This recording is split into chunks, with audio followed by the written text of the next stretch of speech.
Hi, welcome to the Richard Kabili YouTube channel, and for today's tutorial, I will be teaching you on how to enable and disable swipe down number in basic gestures voice control on iPhone X. But first, can you subscribe to this channel and don't forget to hit the subscribe button and the bell to notify you for the new updates. And let's start.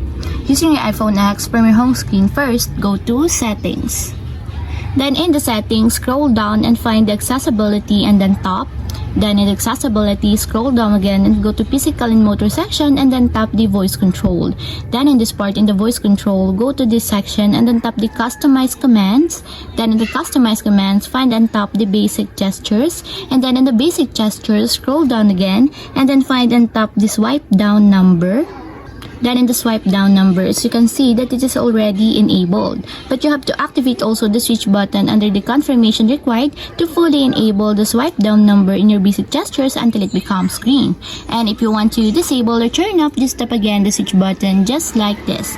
And that's it, we have successfully enabled disable swipe down number in basic gestures voice control on iPhone X. If you have a question, can comment down below and don't forget to hit the subscribe button and the bell to notify you for the new updates. And thank you for watching!